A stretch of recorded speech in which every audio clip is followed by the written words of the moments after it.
to episode 26 of Hit the Books, a podcast where we dive deep into the world of sports and sports gambling. Each episode, we break down the latest news and trends, provide analysis, and offer up our best bets and betting advice. So let's hit the books this week.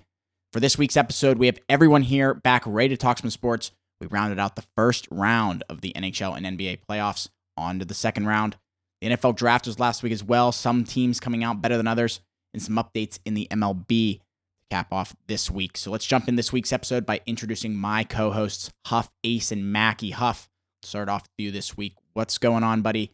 Back for another week. Yeah, what's going on, everyone? Like you said, another week in the books. NHL playoffs, NBA playoffs have totally delivered so far. We just had a couple of Game 7s all in the NHL. 3 great games all around. I know a couple of the scoring in the last one in Mackey's matchup wasn't exactly how we wanted it to go, but it was a good, all 3 were great Game 7s, and the NBA playoffs, second round's underway. Lakers with a huge Game 1 win last night in Golden State, so vibes are high coming from me, and I'm excited to be back. Good stuff. Ready for another week here. Ace, you're up next. What do you got for me, dude? Yeah, another week. Happy to be back with the boys. Tough though after the Bruins utterly crushed my hopes and dreams of winning a Stanley Cup this year in that brutal Game 7 loss. But yeah, ready to talk some more sports. Still depressed over hockey, but still big enough a fan to watch. I mean, it's the NHL playoffs. How do you not? So ready to get that going. MLB's rolling too, so ready to go this week. Heck yeah, I love to hear it, Ace. We will hear more from you about your time at the Bruins game, as well as what the Bruins have done here to finish off their season. Mackie, let's finish off with you before we jump in this week's episode. What do you got for us, dude? Yeah, happy to be back. Like I said, I'm kind of on the same page as him here. Not where we wanted to be with the Rangers. Huff, that's really not funny. It's just this is me last year, dude. So you beat me last year. So now you know. First round. Yeah, just disappointing loss, Game 7. We'll get into that a little, but yeah, just got to be back talking sports.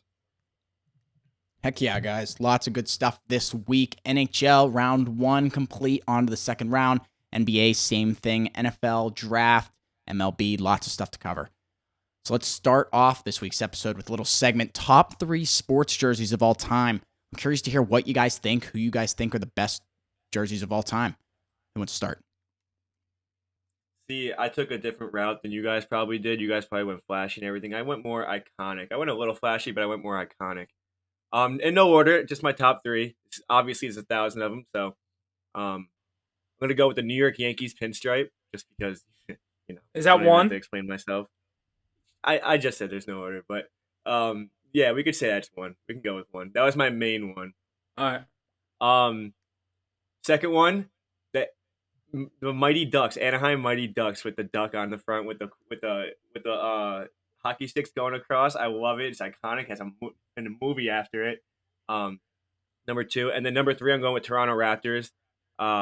With the dinosaur, the purple ones with the purple, yeah, dinosaur on it. Yeah, with the raptor. Vince Carter, you're talking about? Yeah, exactly. Yeah, those are my 3. That's a good list there, Mac. Yeah, I like that. Yeah, that's a solid list. Thanks, guys. Gotta throw your Yankees. Not your Yankees, but the Yankees in there. I could never throw a Yankees jersey in my top. It's just such a classic jersey. You gotta respect it. I don't think I would ever come near anywhere touching it, buying it, looking at it, seeing it, anything. But what are you gonna do? You can see one if you look back there. Jeter. All right, Huff. You gotta worry about those Pirates. They're actually good. Oh, you got McCutcheon hanging right in front of him, ready to use. Still got the Yankees on his mind. Those Yinzers. All right. Huff, you want to go next, or you want me to rip it? Ace, you go. All right. Yeah, Mackie, that was a good list too. I kind of mixed between the flashiness and the iconic stature of the jersey. I'm gonna go with an honorable mention first. Just like a pretty cool jersey because I like the logo more so than the jersey. I'm gonna go with the Florida Marlins pinstripe jersey from like 2003 when they won the World Series. Love that fish on there. I can't believe they got rid of it for the one they have now. Love that team as well. Beat those Yankees that you guys like to rep. So can't hate that. Going on to my yeah, you just rep their jersey. But all right, going to my 3. Going in at 3, I'm gonna go with the Blackhawks jersey. Chicago Blackhawks probably have the cleanest standard jersey out of anybody in any sport, I would say. I think I remember hearing something like it costs more to make that jersey than they do to sell it because of all the threads that they have to put on. Like such a great logo too. Just classic vintage and associate that with success too. It's pretty cool. Number 2, this is my homer pick here. I went with the Patriots red jerseys, but I'm talking about the full uniform with the Pat the Patriot on the helmet with the white. Yeah, I love that one. They got those back now thanks to the NFL. So gotta love that. Very vintage as well. And then number 1, Mackie, I had the Anaheim Mighty Ducks jersey as well. I went with the maroon or eggplant colored one specifically because I think that's just kind of flashy. It's just iconic. Timu Solane. I mean, John Sebastian Jaguar. Those guys are great. And then, of course, the Mighty Ducks movies. So those are my top 3. But, yeah, I feel like as hockey guys, how can you not have the Mighty Ducks in there? A Boston jersey was minus 3,000 odds to be in Ace's top 3. There was a Patriots jersey. I thought it was gonna be some Bruins jersey. I thought it was gonna be I thought it was gonna be a Bruins jersey too. Yeah, the Bruins have some sick ones. But they're my favorite ones of theirs are too new, I think, to put in there. I went with I guess classic. That one behind you, the one that's yellow, the yellow one of the one that's behind you. I really like that one. Yeah, the original Pooh Bear, like Joe Thornton. Yeah. Yeah. I'm not putting a Bruins jersey on my list right now because of what they just did to me. So My top 3 is interesting. Not on purpose. I ended up getting one from each sport: NFL, NHL, and MLB. I'm gonna go with the San Diego Chargers, the bright blue one with the lightning bolt on the shoulder. That's good. LT. I love that one. That was my NFL one that I was like, LT. if I have an NFL, it has to be that. It's so good. I'm so pumped about that one. Next one. Well, I do have an NFL, but I found a way to edge it out. Fair. My next one is classic Yankees pinstripe. Can't go wrong. It's just so clean all the time. That solid white with the pinstripes is just can't beat it. And then I'm going bias-low here. The 92 Pens jersey with the old Pens logo.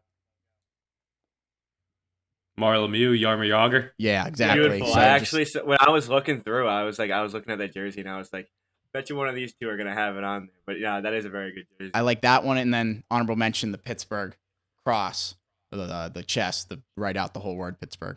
They did that for the reverse retros here 2 years ago. Pretty Penguins. sweet. Yeah. With the yellow writing and the black jerseys. Yeah, Yep. those are fresh. Isn't that a bit knockoff on the Rangers? I mean, it's nothing new. I Right. don't. Possibly, yeah. I get it. I It's understand. good style. All right. Yeah, that's a solid list. The San Diego Chargers one, that's a good pick. But my 3, I'm gonna go honorable mention Ace. It was hard for me also to keep out. My honorable mention is the Chicago Blackhawks, the red. I always liked that jersey, but I was a Red Wings fan growing up, so I always fucking hated them. So for me to put that in there, it means a big thing for me. But honorable mention to the red Blackhawks home jersey. That, I mean, like you said, all the different colors on it. That logo is so classic. So number 3, I'm gonna go North Carolina basketball. The light blue with the plaid on the side. March Madness, what you're seeing in the Final Four, what you saw last year, 2 years ago, whenever that was now. The classic North Carolina basketball, the light blue, the Tar Heel blue. That's number 3. Number 2, my bias pick, just the classic black Steeler jersey. It hasn't changed for 90 years for a reason. Doesn't need to. Number 1, the red home Detroit Red Wings. I think that's the best uniform in the NHL, in my opinion. Just 3 classic uniforms, and an honorable mention. I mean, two of those NHL ones are all original 6 there, but yeah, I think the Red Wings is easily my favorite uniform in sports. That red just pops, especially, like you said, the My Blackhawks. my honorable mention, kind of crazy, like not necessarily like crazy, but like colors that maybe none of us picked the college football jersey. LSU's white with the yellow helmet. Yeah. That's up there. If I didn't hate the Bruins, I would say the yellow Tahoe ones. I think those are just the flashiest jerseys of all time. The one where Pasta had the vintage glasses with the hair and the hat. Like that's It's I so hate the hard to Bruins, pull off a too. yellow jersey. so yeah, just not gonna put that there right now. Give it some time. Alrighty. Very good there, boys. Love to hear all the top jerseys. All right, let's jump into this week's episode with the NHL. The first point I have here, very interesting. When Huff sent it to us, I was amazed. All the money bet on the Stanley Cup winner at BetMGM, 47.4% of that was on the Bruins. The next closest was the Avs with 10.8%. So yet another year, Vegas wins, even right before the second round even starts. So they have. I was gonna say neither of these teams even make it up. We should have known right there that they weren't going to win it. Vegas is not going to lose all that. One thing that sucks is like you got to tune into our podcast. Obviously, this year I, as a homer pick, would have said hammer the Bruins no matter what. But if you were to look at it, probably Mackie and Huff and Jesse would all agree with me. There's a lot of teams out there in the NHL that can always win every year, and there's some great value on some good teams down in those rankings. Like even the Oilers probably had some good odds coming in. Like a lot of high end teams that are still going. One hill I will die on. I don't care if my Penguins didn't make the playoffs. I said that's my take that I want to take away from this podcast. Mackie, you stood there with me. I don't think you're as proud of yourself though, because your Rangers fell in Game 7 as well. I said that President's Cup team was not getting out of the first round, but I mean, it's the NHL playoffs. Like you said, any team can win any night. It's like it's no knock to them. It's just obviously I'm going to point the finger at No, Huff, it's true. Like I couldn't have agreed with you as a Bruins fan. Though. Oh, absolutely. I had to be like full steam ahead, pretend it didn't even exist. Dude, like it's what? the best record of all time. Like you have no reason to be scared of that Florida team until here's your one takeaway. You said for the past month, who's the one team you don't want to see? The Panthers. The Florida Panthers. Because you said they're the only team you thought they could hang with them, and that's exactly what I thought they outplayed them 5 out of 7 games. The one game, dude, they're really good. That's why they're up 1-0 on the Leafs. Yeah, that's why I took them to win the series against the Leafs too. I know we're kind of preluding that, but that team has such fresh legs, and they're the former President's Trophy winners. Like that's what a lot of people forget about. And let's not forget about this. Huff, you remember your Penguins were in this race and they were playing good hockey to miss the playoffs? The Panthers were red hot coming into this playoffs. They were fully healthy. Their coach is very experienced too, but I love the value there on them now. Obviously not a fan of them, but that's a great hockey team. And Matthew Tkachuk's a primetime player. We were the team you guys wanted to see in the first round. Oh yeah, because you have older legs than us. Nobody else does. We'd actually we were the only team that would have looked slower than you guys. I mean, the Islanders looked slow in the first round, but we were the only team that probably would have looked slower on ice. That's such that's a the thing tough about draw. the Panthers. Panthers are playing playoff hockey for the past month, basically. I mean, you're playing to get into a playoff spot. They know what it's about and everything. Bruins haven't really been tested the entire season, so like you said, they were the President's Trophy winners last year, so you run into a brick wall like that. It's a tough matchup. Even if you got past it, you still had a tough road. You have Maple Leafs. If you get past that, you have either the Red Hot Devils or the Hurricanes. So it's the hardest road ever for the President's Trophy winners. But you just don't like to see it. You hate to see it. Oh, I don't hate to see it. I'd hate to see it, but you hate to see it. That's in my opinion, that's such a light path to the Cup. Like after the Panthers, the Panthers are the team. Panthers and Devils is who I'd fear the most probably because this playoffs has shown you already. Like these series, these young legs, dude. These young legs are just so fast. I hate them. You were the biggest hater for the Devils coming into the series. I know. My God, I know. Dude, they shocked me. I was the one saying like I'm not scared of them. I'm not scared of them. We were all over the Rangers game 1, game 2. I was the only one that was like kind of scared of them. I know. And as soon as the Devils won game 3, I immediately jumped. And that's why I don't know if we took the Rangers at all the rest of that series. And it was literally every night. I took them game 4. I didn't take them game 5. I did take them. No, I think we took the Rangers game 6 to even the series. And then I was big on I double united the Devils. I really liked them in game 7. 6. We took them 5 and 6. I took, but I wasn't. That wasn't really what I was worried about because I knew that Rangers don't know how to not bring a series to 7 games. So I basically knew the series was going 7 off rip. It's just the way that you come out and play Game 7. You simply just didn't want it as bad as the Devils did. That's exactly what it was. They couldn't keep the puck in the zone for more than 5 seconds. Couldn't make more than one tape-to-tape pass. Devils just wanted it more. They were moving their feet. Jack Hughes, best player on the ice, top 5 player in the league in my opinion after the series. They just wanted it more than the Rangers, and it's sad because a star-studded lineup like that should not go down in the first round. But If your feet aren't moving, your feet aren't moving. Yeah, you're not wrong with that last point. That's such a big factor in today's NHL. These two young teams, the Panthers and the Devils, both play the same brand of hockey with that speed all game, heavy offense. Goalies that aren't that good that are playing well though. They lean on their top defensemen. They shorten that bench. But like coming into the series, Mackie, it's crazy to say that you're the only one that was nervous about it. Huff and I were so confident. You can go back to the beginning of the year as confident as I was in the Bruins. The three of you were with the Rangers. That was your future win the Stanley Cup all year. We kind of repped it. And I guess we just bought into the hype with these names, and they're really not as good as we thought they were. And maybe Mackie knew that going into the series. Obviously watching every game, I see the downfalls of this team, and I see where they can be weak. And they just simply showed it for 4 out of 7 games. Like you were watching 2 separate teams in games 1, 2, and 6. You blew them out 3 out of 7 games, and you just can't. In my opinion, you are clearly the better team in this situation. They just cannot find a way to click. They can't find a way to get it together. They can't find a way to play together. Gallant's changing the lines every period. I mean, you're not going to get a groove with someone, even towards the end of the season. Like, the end of the season, if something's not working, but you want to work those lines together, just keep it going. Try to get them to get some chemistry or something. There was nothing. He was changing it the entire end of the season. They had nothing going for them. And yeah, I did see that a little. But, they still had the lineup to do it, so I don't care if you couldn't find them the chemistry or anything. You got to figure something out there. You get shut out in a game 7 is pretty pathetic.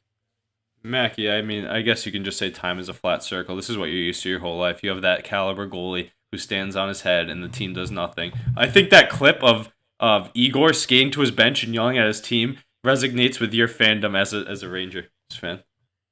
It's just we just waste the best goalie in the league consistently. It's what we're good at, and he is the best goalie in the league. Huff, did you see that? What? When Igor went to the bench and started ripping his teams because they suck, and he's just like, dude, he made a gross save. Goes over to the bench, is literally chirping the boys at a commercial break. Bro, I'm like, that's the New York Rangers right there, because he's pissed because he's playing great, bro. And he's it goes sitting back there to making Hank. He's making full ice passes the entire game, trying to get them to get something started. He created a breakaway. I don't even know if they hit the net on it in that game. It's just like, help the guy out, bro. He makes save after save for you guys, bails you guys out 100 times a game, and you can't pop one in the fucking net for him. It's just it's pitiful. I feel bad for him. Yeah, I just hope he doesn't leave. I hope he doesn't leave in 2025 now. I wouldn't want to be there playing for that team.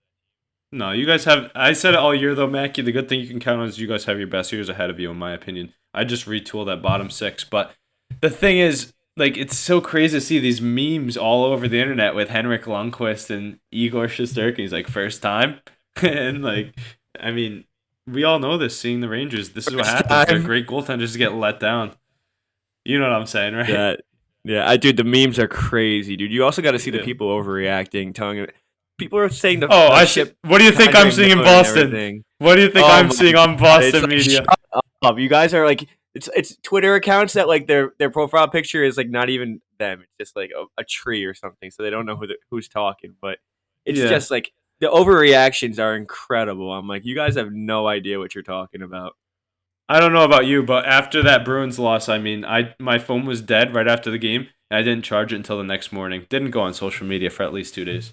Dude, when they went down, I texted Mackie. I was like, we may not hear from him until Wednesday. Yeah. Oh, that was a wild. That one's tough. And just to you went off on your Rangers a bit there. Just a quick point on my Bruins. I'm gonna chalk this one up. There's a lot of different things you can talk about, but I'm gonna chalk this one up to the head coaching inexperience of Jim Montgomery, coach of the year. But his inexperience in the playoffs definitely showed there. How do you make these goaltending choices? If you're going to play Swayman and Olmark's not feeling it, you play him earlier in the series. You don't stop rolling the dice. If you've been playing with him and he's hurt, you keep it going in Game 7. I don't understand that. But it's a tough call. I mean, he buys into the hype. He reads all the things. And Swayman's a good goalie too. So, like, how do you make that call? I mean, I'd stick with who I've got. And then on top of that, think about those Bergeron and Krejci injuries. He inserts them into the lineup in Game 5 when you're up 3-1. Why not just give him the other day of rest when the lineup that you've played is 3-0 or 2-0 back-to-back games? I mean, I know that you want to get your guys in there if they're saying they're good, but give him another day to rest and ride that. I mean, I'm gonna chalk that one up on Monty.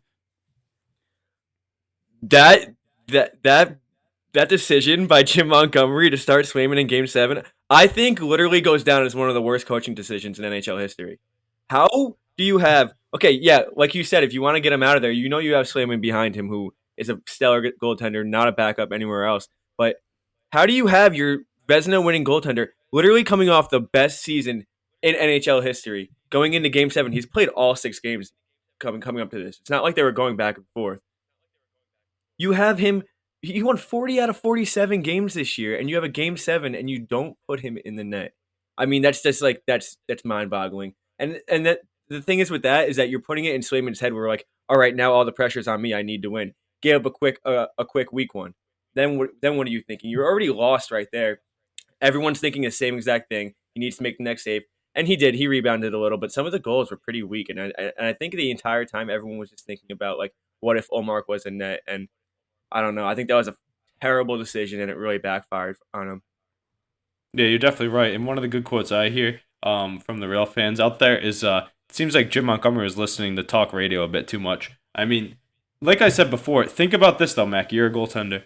If he's hurt and you know that earlier in the series, why don't you play him in 5 or 6? Because that way, if Swayman goes out there and wins, we're like, all right, let's go. We're on to the next round. And then we roll Olmark. If he loses, you're like, all right, now let's turn back to Olmark. You can't just insert someone into Game 7. It's only been done 4 times in history. Only one of those guys actually lost the start. Swayman was the second. The only one was your boy, what's his name? He's the goalie now for the Penguins. Jerry? Yeah, Ming? Jerry. He was... Oh. No, it was Jerry. I believe he was the only person that start a Game 7 after not playing all series and winning. He was the only one that lost.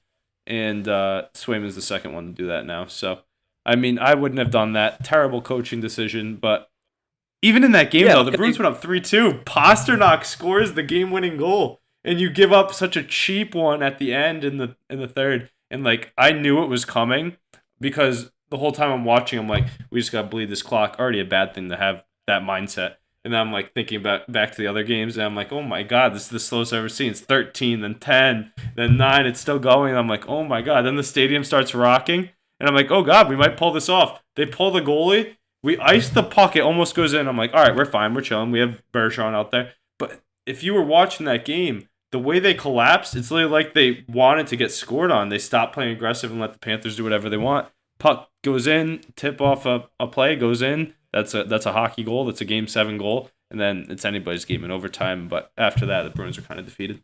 Well, once that puck went off of Bobrovsky's stick, Pasta's shot that was going far side, Bob didn't even react to it. Just hit his stick. It knocked his stick down. You just had to know it wasn't going your way. You knew they were going to pot one. You're just not getting the bounces. It's just how it goes, you know. But yeah, that's pretty tough giving one up late like that. I cannot agree with that goaltending decision. Like you said, yeah, you want to throw him in Game 5 or Game 6, you could do that. It's not like everything on the line. Can't throw him in a winner go home situation. That's just too tough on him. It's too tough on everyone. It gets everyone thinking about it. So, yeah, just not a fan of that decision. The Bruins lost the series in Game 5, the one I was at, when Marchand had that buzzer beater breakaway he didn't tuck. They gaffed it in overtime, and then they got rolled. It was a great game. I mean, and they got rolled in Florida, and then they lost at home. But think about it. You have the 2 best goalies of all time in the season.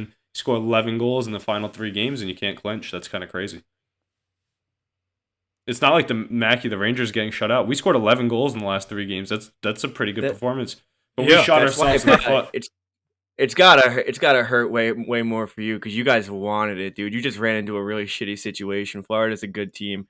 I genuinely think the Rangers are the way better team in that series. And dude, their 2 through 5 best players didn't even score a goal the entire series.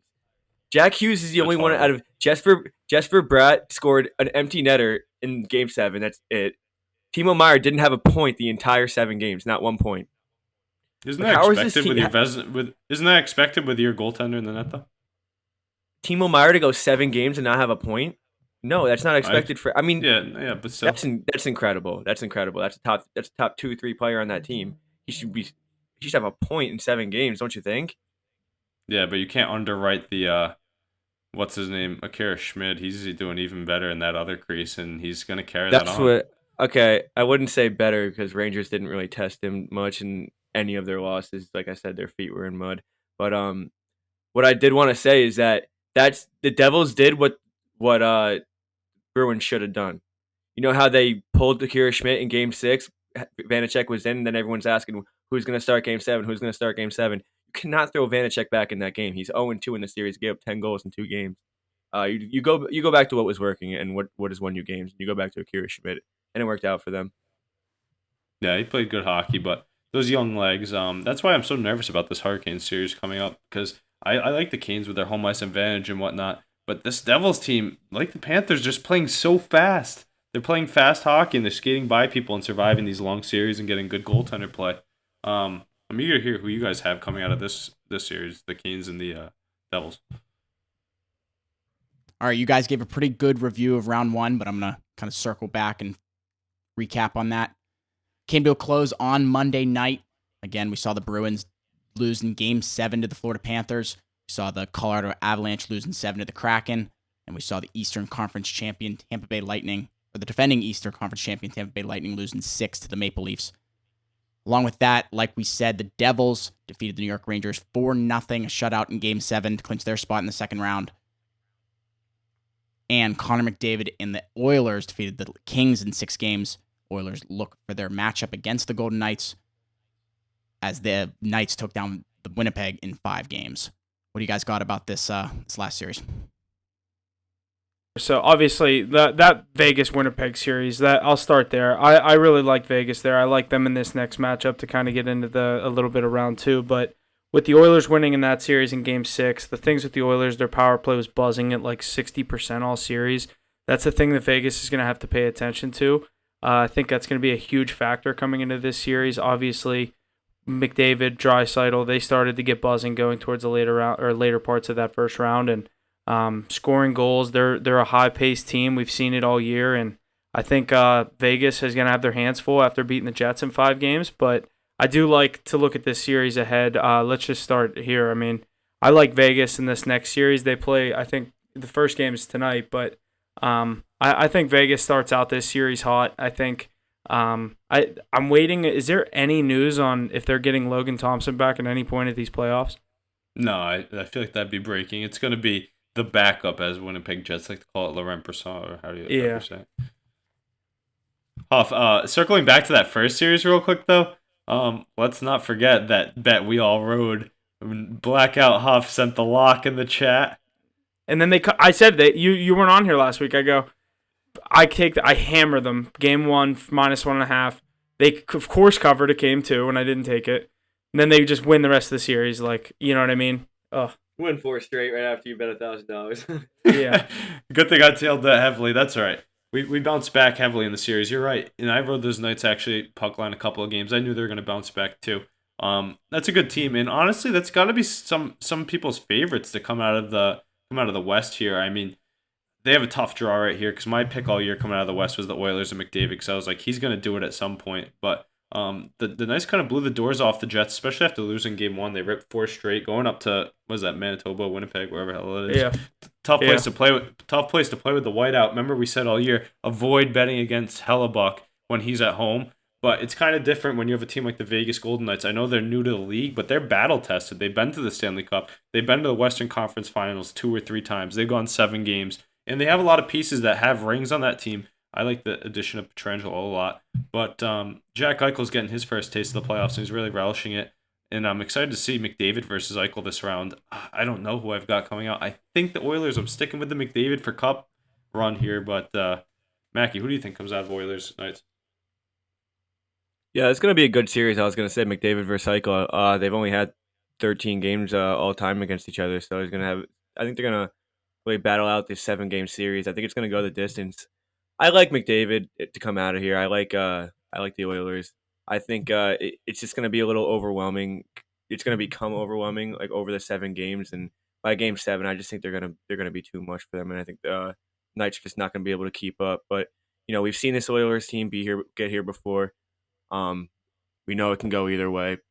If McDavid and Draisaitl aren't going, then this team really doesn't have much after that. So it could definitely go either way. I like Vegas tonight. I think they get the job done Game 1 at home, but it's a long 7-game series. So Canes up 1-0.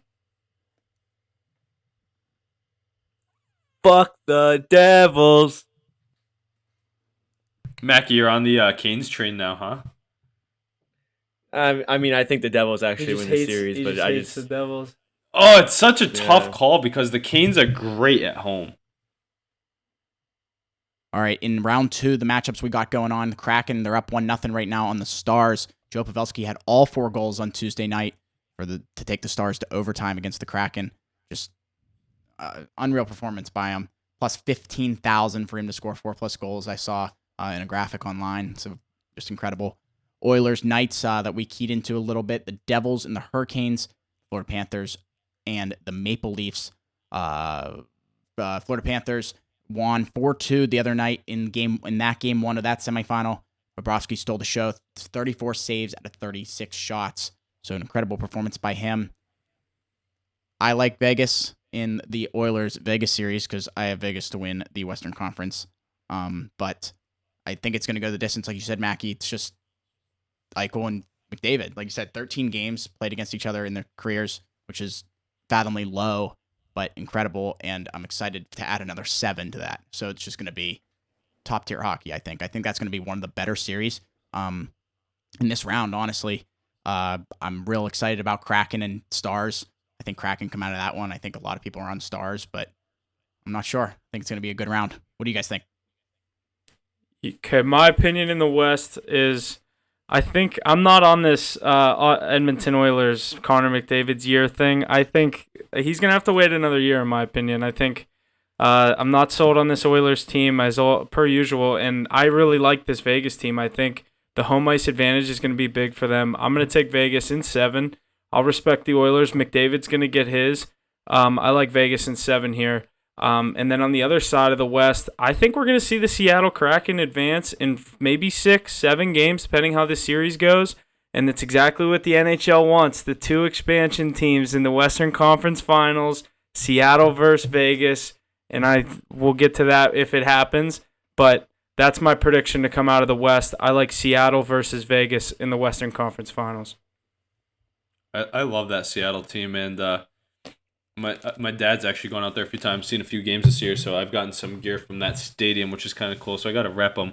But I've been telling all my friends all along, because I had some buddies text me yesterday, they're like, what do you think about the Stars Kraken series? And I gave my honest take, and they're like, really? I'm all over the Stars. I'm like, no, this Kraken team plays a great brand of hockey. They play like the New York Islanders, but they're more likable. They have better names on their roster. Way faster. Yeah, a lot faster. Young legs, like I was saying when we were talking about the East, but a lot of playoff performers too. Yanni Gord coming from that Tampa Bay Lightning team. I mean, a lot of Tampa Bay Lightning stars. That depth is really shining. We were talking about that earlier with Palat and Gord and who's the other one for Hagee. But I like the Kraken to go. This one's going to go to the distance. We know the Dallas Stars love going to Game 7. We've seen it in past few years, losing in double overtime, triple overtime to the Blues with Khudobin and whatnot. But I think the Kraken, like they said, I was surprised they pulled away last night when Huff and I were texting about it in the first period. They were down 2-1. I was like, eesh, this isn't the game the Kraken like to play. They like to play it close to the vest and keep it tight. And when they get that lead, they suffocate you. So it was nice to see them pull out a high-scoring victory, but I'd like to see them tighten it up, and this Game 2 is going to be massive. And then on the other side, y'all already know that I'm on the McDavid train, but I'll tell you why real quick. Those legs again, I think later in the series, Vegas Golden Knights are going to slow down a bit, some more tread on those tires. In Edmonton, Leon Draisaitl, we don't really talk about him too much, and he's actually the best player in the playoffs so far. So it's definitely having a Conn Smythe campaign if they go for it, but you know who will get it if they win the cup. Oh yeah, as he should. But I got the Oilers and the Crackheads. Give me a battle of Western Canada and get those Canadian people happy that they might get a chance at a cup finally. Actually, back to what I just said. When that's kind of the same thing when the Penguins won their first cup. Everyone would be like, oh, you think Crosby's going to get it? That's when Malkin tore up those 2009 playoffs. Malkin was the Conn Smythe. If Leon keeps this up, McDavid's just going to be happy to get out of the fucking Western Conference Finals, let alone. But the thing about the Oilers is that the only reason that all those players get those points is because of McDavid. I mean, he's the reason for this. I mean, you didn't see the Draisaitl stat? He had a point on like every goal every goal in the first like. I did see that, but come on, McDavid. Regardless of points, I think Draisaitl could have 8 more points than McDavid in the finals, and I think they would still give it to McDavid. Oh, I agree. But how good do you That's why I think said Leon that, yeah. Draisaitl is? He gets overshadowed easily, but how good do you think he is in terms of who's left in the playoffs? Is he the best, second best player in the West? Fourth? After Robertson, Eichel, and McDavid? No, see, he's McKinnon? he's better than Robertson. Are you and saying Eichel. left in the playoffs? In the Yeah, Western no, Conference? in the West. Left in the I'd say playoffs. second. I would say second. Left in. Yeah, I agree. I say top 2. But you could argue Robertson and Eichel. You could argue them being right there, but I don't think you can argue that they're better than Draisaitl. Yeah, that's what I'm saying. That's why. Give me the 2 best players left out there to get there. Yeah, but you've seen it fall time after time. I mean, it's not like this is brand new when they just brought in Draisaitl. They just brought in McDavid. The two have been playing together for 6 years and haven't seen it. They've seen one Western Conference Finals last year. That's it, and I think they got swept 4-0. So Best team they put around them in years. We've seen them, but McDavid's also a little different this year. This is his best season he's had. He's turned it up to a new notch. I do think the Oilers get out of this series. Huff, I think your logic is really good on that. I think for views and like for the league, to benefit the league, you have the 2 expansion teams playing the Western Conference Finals, and I think it could definitely happen. But I'm gonna ride with McDavid here. I do like the Kraken as well, but it's easy to say when they're already up 1-0 on the road. So yeah, I like the Kraken. They're buzzing, but don't be surprised if Ottinger blatantly steals this series. He had a rough game 1, and he's the type of goalie to bounce right back and let you know what he's about. So I'll go Kraken in 6, Kraken at home in 6, but I wouldn't. I'm not betting on that per se. Mac, Yeah, before we move on from the Kraken, Ace, I know I said last series once I think it was 1-0. I said I think the Avalanche were going to reverse sweep them the rest of the way, and I was completely wrong about that, obviously. And I bought into the Kraken once they kind of showed that was going to be. Once it got to Game 7, I took them against the Avalanche, and obviously Game 1 we took them. So I'm fully bought in on this Kraken team in Vegas. Like I said, I think that's my pick for the Western Conference. Yeah, it's not a bad pick. I mean, they're right there every year, like I said. But one thing I wanted to say before we jumped off these Western Conference teams real quick, I was telling Mackie, I mean, what a bad year to be a good team or be a good goalie. The Colorado Avalanche, the New York Rangers, the Boston Bruins, all getting knocked out in the first round. Those top tier goalies too, like Sorokin, Olmark, Shesterkin, and then the list goes on. I mean, the only real legitimate elite goaltender left is Jake Ottinger, and he's down 0-1 in the first round. I mean, Grubauer, the guy that won the cup last year, he's the reason Seattle's still sticking around. No, Grubauer's been with them for 2 years. He didn't win a cup. Yeah, Grubauer wasn't their goalie last year. Who the? It was Kemper. Kemper. Yeah, Darcy. I always get them confused. Yeah, he's on Washington. I always get them confused for some reason. I think Grubauer is definitely, other than Ottinger. Bob. I'm taking Grubauer. Right now. If you're only saying Grubauer because of these playoffs, then you got to say Bob's ahead of him. Okay. But if you're saying Grubauer from the longevity, I mean, I don't really know how his stats have been this season. I don't know if you've been keeping up, but if you're gonna talk about the best goalies left, I mean, I just know playoffs, Bob wasn't good to start this year mainly. No, but Bob has the most high-end potential, I think is what you're saying, right? And also, he just stole a series from you guys, and yesterday he stole Game 1. He stole that game from the Leafs. I know the Leafs started off slow. Panthers started off with hot and everything, but you watched that third period of that game. Bobrovsky absolutely stole that game. Yeah, he has that potential, but every game you're talking about, even the Bruins series, he was leaky, giving up at least 2 or 3 goals a game. I mean, I don't see him putting up a zero at any point. But who else is? Really, who else in these NHL playoffs is going to put up a 0 or a 1 very often, besides Ottinger? Schmid. Right? Nah, I think he'll get lit up by all these other teams. The Rangers didn't test him at all. They didn't put any shots on goal. He didn't make any nice saves. It was mind-boggling how this guy was putting up these numbers and we're getting shots, but they're to the chest and they're to the pad. We got a one-timer. Guy went down routine right off the pad, right out the zone. I'm like, dude, it looks good because it's fast, but dude, I could have made that save. It's a routine save. We just keep getting back to the Rangers and Bruins. This is cracking me up. Yeah. No, I'm talking about Schmidt now. Yeah. But You that's just all got right. lit up. But 2-0 Canes. Oof. Listen, man, I got a lot to say about this. I got to get it off my chest. I've been keeping it all in. Yeah, Devils, Hurricanes. Like Huff said, Canes up 2-0 here Wednesday night as we're recording. Panthers up, winning 4-2 the other night against the Leafs. They're up 1-0 on that series. Bobrovsky playing an incredible game. Said it earlier, 34 saves out of 36 shots. So what do you guys think? Who's coming out of the East? Personally, myself, I mean, these Hurricanes are just, I think they're better than the Devils. I don't know. I'm still not that scared of the Devils. Like, I know they took care of the Rangers, but it went to 7. Like, I think there's some play there. So, Panthers and Leafs, I mean, the Leafs made it out of the first round. First time in a long time, right? But are the Panthers going to fucking take them down? I don't know. Like, that's a tough one. I think the Leafs are going to be able to hang around, but we'll see. I don't know. If Bobrovsky stands on his head every night, they're looking all right. What do you guys think? Yeah, I'm all over the Panthers. I already locked that in 2 days ago for them to win this series. That offense is very, very electric right now, and they match up very well with the Leafs. They play the same style of hockey. Them, the Devils. Weak defense, weak goaltending, but high end offense, and they're pretty deep down their lineup.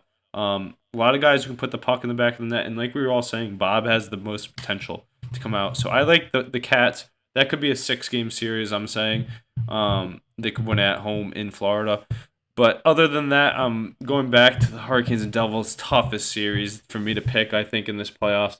I think it's going to go 7, and I'm going to take the Caniacs at home because of that storm surge in the crowd.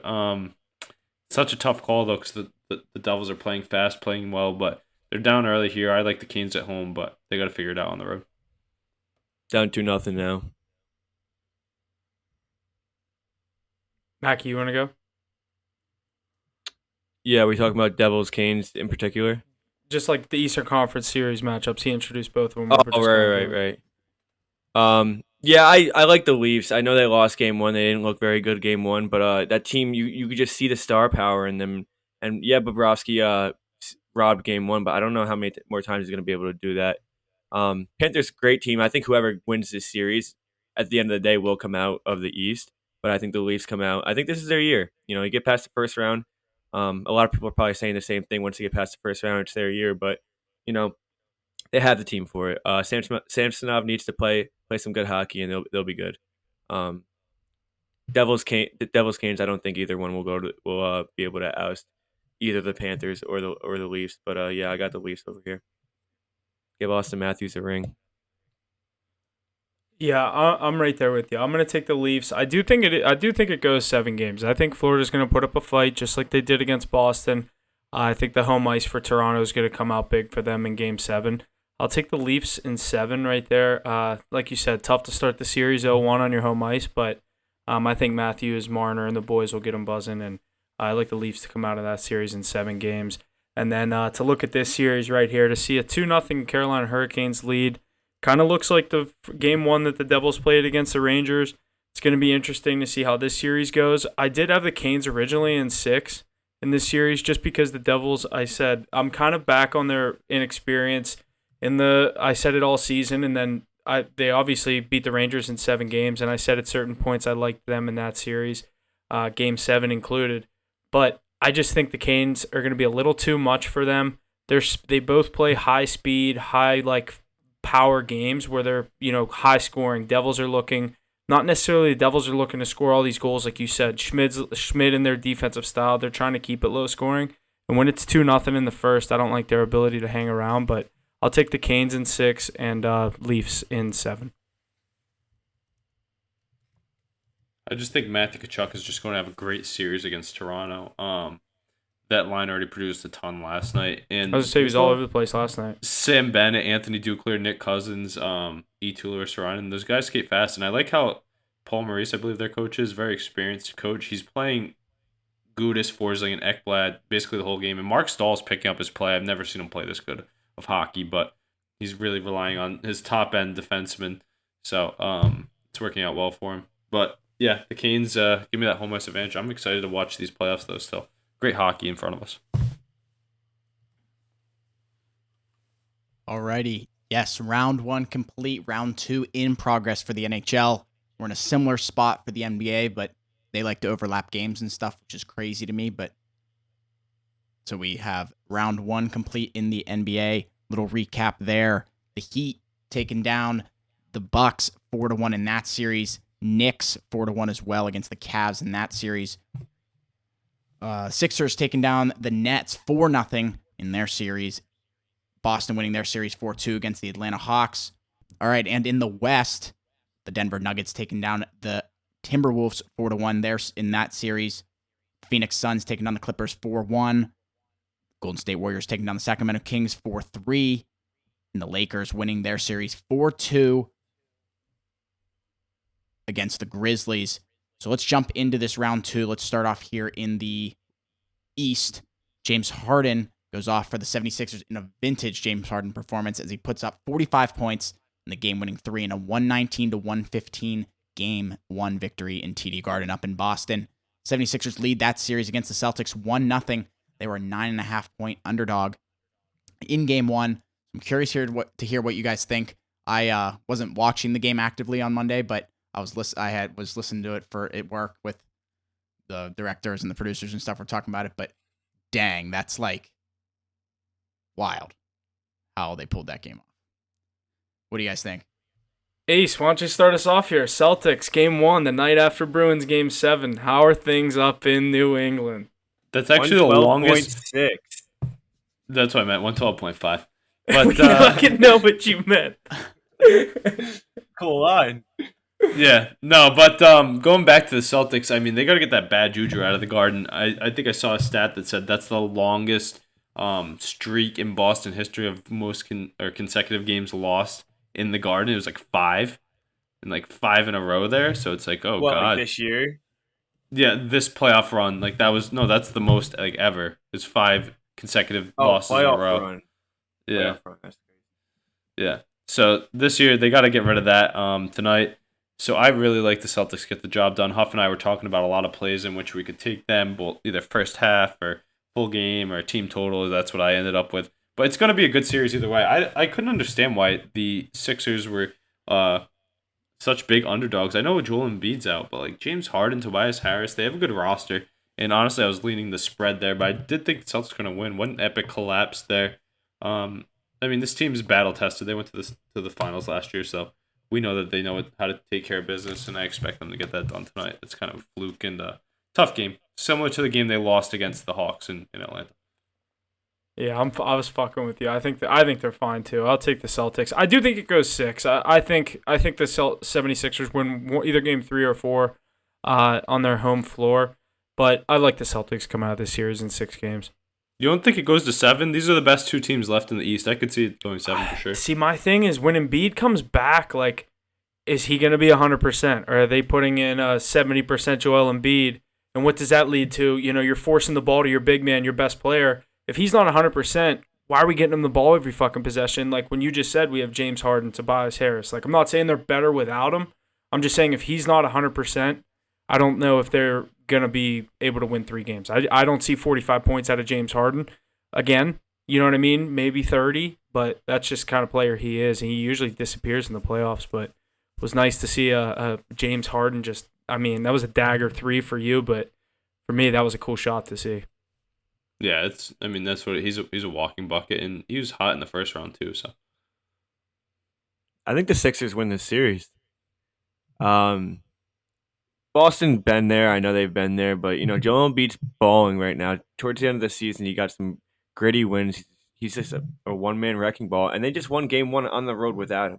Obviously, James Harden dropped 45. You're not going to see that every night. Turn back the clock a little, but dude, give Joel Embiid the ball. I mean, who's going to guard him? Al Horford? I mean, I don't know. I like the Sixers here. I think this is their chance to actually get over that little hump that they haven't been able to get over. And maybe Joel Embiid can make a finals run.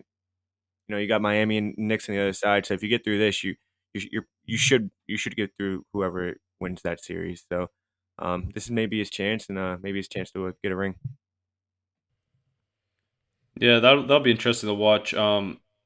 Jesse, that next series we got coming up, that Knicks and Heat one, I'm excited to talk about that one. Yeah, Jimmy Butler's hot. The Heat take game 1 against the Knicks in MSG. With the absence of Butler in game 2, the Knicks are able to grab a win at home and even the series at 1. Heading back to Miami, where do we see this series ending up going into game 3? I got Miami in this one. I've already ridden them twice, and Mackie was calling me crazy. You both are fading each other's teams. Yeah, I mean, the Knicks. Mackie said it before. The Knicks aren't his team. Yeah. Yeah, sure. No, Mackie, your Rangers let me down the whole series. I took them every night. That they're fraudulent too. So, they let you down. yeah, they did. They let you down too. But no, going back to the Knicks and Heat, I'm going to use a thought we really use more so in the NHL than the NBA. But this Heat team, how many times have they been here? Right, these guys have won championships. Right, they've been to finals, and now they're playing against the Knicks.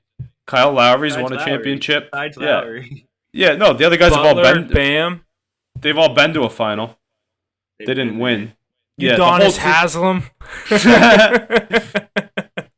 Yeah, but they have a great coach too in Spoelstra, and just a whole great organization. They know how to win when it matters, and I like the depth that they have. They always come up with some guy that can bang threes on the outside. Right now it's Strus, right? But Jimmy Butler, obviously being hobbled, hurts that series a lot. But we saw what he did in Game 1. He's the closer that they were missing in Game 2. They actually had that lead the whole time on the road in New York, and they should have swept them. Would have loved that, as I threw lightly on that 320 money line. But I ended up hitting them in a teaser, which was nice.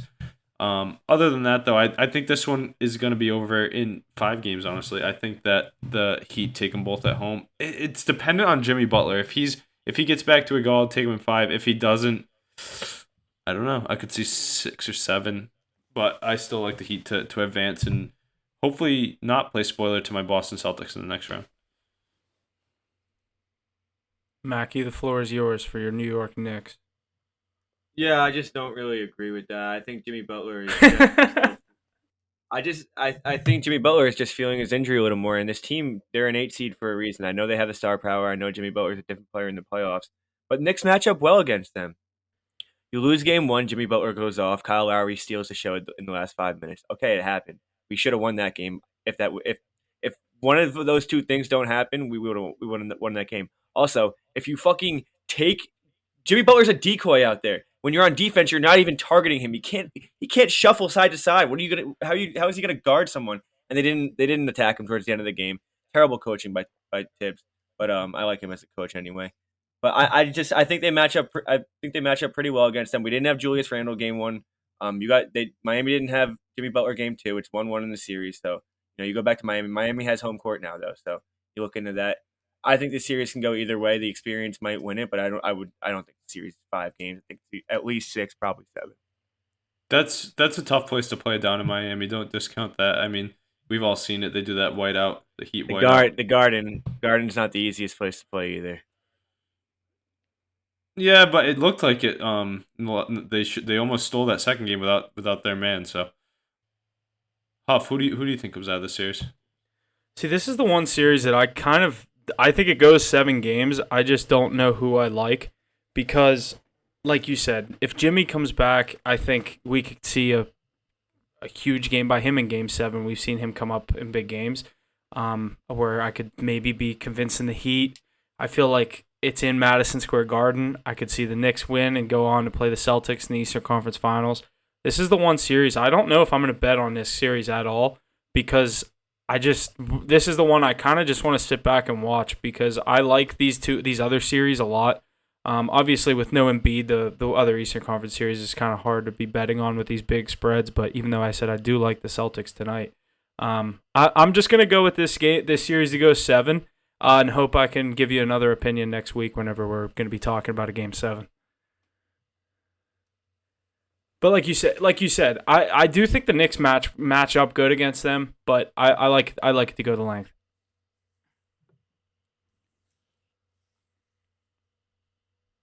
That's going to wrap up everything we have in the East. Let's jump over to the West with the Lakers defeating the Golden State Warriors in Game 1 of their series in the second round. Anthony Davis put up 30 points, 23 rebounds for that win. What do we see happening in this one, boys? California battle. Lake show. Huge let me just say Game 1. Let me just say real quick, Huff, I told you, bro. I told you. The only reason the Warriors won that series is because of experience. The absolute only reason. I don't even think they were the better team, but Oh yeah, you yeah. know, I've moved on. it I've came down. moved on from that Kings team. It's all It Lakers now, came. dude. It's LeBron. Oh, They 100 made it. dude. But it's not even that. Like, it's like they're the best team in the West. I think.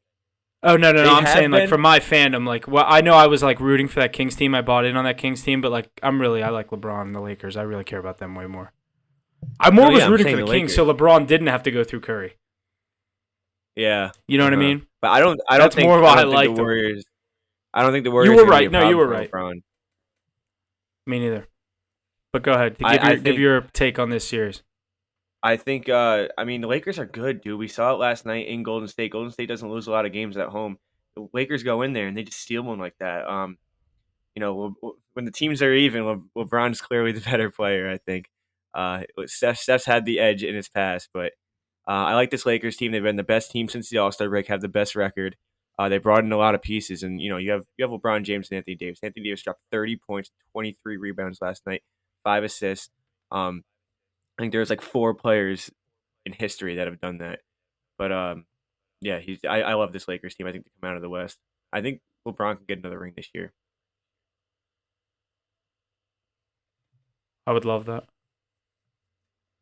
I mean, I definitely agree with you. I'm high on the Lakers. I have their future to win the finals, but it's a tough team to run into, the Golden State Warriors. And I know they beat them at home in game 1, but here's my thought. I even told Huff, I'm surprised he didn't take this last night. He's like, no, I just want to enjoy the game, which I respect. But I like that value on the Lakers as game 1 underdogs. But this is just my take on the game, which will lead to my take on the series. So game 1 coming in, the Warriors just came off of a road game 7 victory. The Lakers were sitting there for days, right? That Lakers team, pretty injury prone too. They have been throughout the year. So they were well rested and they were good to go. They had a great fourth quarter, and that really helped them win. And is that more so because of their rest and energy compared to the Warriors? I think that the way this Warriors team plays, the way they play versus the way the Lakers play, I think down the stretch, if the Warriors keep this interesting and tight early on, if this goes 6 or 7, it's going to favor the Warriors with the style of basketball that they play and the tread on the tires. I think that the Lakers are going to wear down and start moving too slow. Yeah, but Steph Curry slept at his $1 million bed for 2 weeks straight during that series. They went to Sacramento. It's 45 minutes down the road. I wouldn't really call it. Road fatigue is a real thing. They didn't hit the road. No, I know. I'm hit saying the just road. It's a game real action. thing. Look at how many minutes Curry played in Game 6 and 7 that LeBron didn't have to play. Speaking of a guy who needs a lot of rest and days off and injuries because of his age, LeBron James, that's just my thought going into it. And that's why I think the Warriors will come out of this in 7. The home court advantage is going to be massive in Game 7. I think it's going to go the distance for sure. And I'll take the Warriors. You can probably get good odds on it right now. But last game, the Warriors had 3 different players hit over 6 threes. They combined for like 23 or 24 threes in the game and still lost. I don't think that's going to happen very much in the series. It's asking too much of the Lakers. Unless they go up 2-0 or 3-0, it's going to be a long series, and I like the Warriors with more legs under them. I mean, you can't expect 3 players in the Warriors to hit 6+ threes every game either. No, but you can And expect Steph Curry. You can expect Steph Curry and Jordan Poole to do that pretty often. You got Klay Thompson as well. I like you said, they still lost, but I think that's an anomaly. I agree. I'm Mackie. How many games did you say? Did you say Lakers? And how many games did you say? Anything? I'll say 6. Wait. Yeah, 6. They're home game 6. I think they win at game 6. Mackie, I feel like you have to say 6 with the way that you've said all year because of you've been so high on the Warriors at home. If that does go to 7, would you lean Warriors to take it home, or would you still like the Lakers on the road? I would. Yeah, I'd take the Lakers I would take the in 6, Warriors and games. I would. I think don't know if I Lakers would. Lakers will be up 3-1 going to Golden State game 5. I think they could win it in 5. I don't think the Warriors win this series. I don't. I think they're very overpowered in this series. They don't match up well at all. Kevon Looney can't guard 2 guys. No, I agree with that for sure. I just think the style of basketball that the Los Angeles Lakers play will catch up with them late in the series. If they want to win, they got to close them out in 4 or 5, like you said. I don't know, Ace. Back to what I said. 6 I will like be the Lakers fine. in 6, Dude. but I don't. If it goes 7, dude, I don't know if I can fade LeBron. No, if it goes 7, I'm taking the Warriors, but I do not think this series goes 7 games. I think the Lakers get it done in 5 or 6 games. So, Yeah, Mac, I mean, you're basically saying hammer the Lakers in Game 6, and if they slip up, you're hammering the Warriors for more in Game 7. Yeah, exactly, 100%. I like that theory though. If this series goes 7, the Warriors aren't dropping Game 7 at home. But you lose Game 1 at home. They gotta start early, so that means this is essentially a must win at home in Game 2. Oh, dude, they'll get swept if they don't win this game. Yeah, you're not wrong. I think it's such a turning point in the series. They cannot. They don't really win games on the road. They won. I guess they did win a game on the road last Game 7, yeah. But who do you 7, think? Yeah, but that's just who do you think wins Game 2 then? Who wins Game 2? The Warriors. 1000%. then- I think it's a good margin too. I don't think it's a sweat. I think they win by. I did too. 9 to 14 points, maybe. I'll give a. But you're not going to win one in LA. I don't think. You're down 3-1 going back to Golden State. You win Game 5, I think, but I don't think you can go back to LA and win Game 6. So you think it goes 1-1 and then they win 3 in a row? No, 1-1. Yeah. Lakers win both at home. They go up 3-1. They lose Game 5 in Golden State. It's 3-2 series. So you don't think they grab another one on the road, but you think they close out at home every game? I basically think that the Lake. Oh wait, never mind. Wait, what'd you say? Yeah, I think we're on the same page here. You think that the Lakers aren't stealing another road victory, but they're winning everything at home? Yeah, exactly. Basically, what Boston did for the first. That's not 5 that game. Yeah, I know what you're saying. Games. That's not that far of a travel either for Curry and them, like you said, with that road fatigue. Another thing to think about. I know it's a bit further than Sacramento, but still. Yeah, you're the one talking about road fatigue from Sacramento. I wasn't saying road fatigue. I was saying series fatigue. Yeah, I guess he's up there. They're all up there in age too, but it's not. They're not a fast paced. This isn't a fast paced series. This is an old time series. Obviously, hate to even mention this, but it is important to note, as I did before that Bucks series with Giannis's health, that came up to be a big important factor. Anthony Davis and LeBron James need to stay healthy throughout this whole series if they want to have a chance to close out the Warriors. Anthony Davis needs to stay healthy. He's the key factor in all this. I think he was the key factor in the 2020 championship as well.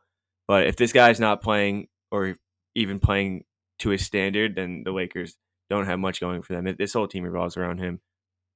And I think LeBron knows that too, and he lets that happen. I think he's letting that happen at this point in his career. But LeBron's still playing great championship pedigree basketball is the way I like to. I'm not taking anything away from LeBron, but I'm saying if they win a championship this year, I could see a Finals MVP going to Anthony Davis. Yeah, I agree. He's definitely that guy, and with his age. So yeah, we're all on different sides. Huff, where did he end up landing on this? Lakers in 6, he said. Huff's probably eating dinner now. But yeah, I think he said that. He said Lakers in 7, even though he was nervous when I brought up the Warriors at home point. I got Warriors in 7. Mackey's got Lakers in 6. Jesse, who do you got on this one? I don't fucking know. Pick one. Who you got? Fucking scares me. Steph Curry or LeBron James? That's the thing. It's probably LeBron, honestly. And if it goes to distance, definitely LeBron. Especially in Game 7. This is literally my favorite series of all time. Like this is basketball. This is basketball porn for like people our age, because it's everybody you grew up watching finally getting another chance to go at it when it matters. I saw a meme and it was like 2015, 2018. Everyone's like, "Oh, LeBron and Curry in the playoffs again." And then 2023, we're like, "One last time, let's get them together." I fucking love it. I love these two. You think LeBron's gonna call up Kyrie out of the stands when he's watching the game in Los Angeles? He's gonna tell him to come. He doesn't want to lose. He's not gonna call Kyrie. Yeah, no, I mean that's the only time he beat Kyrie, isn't it?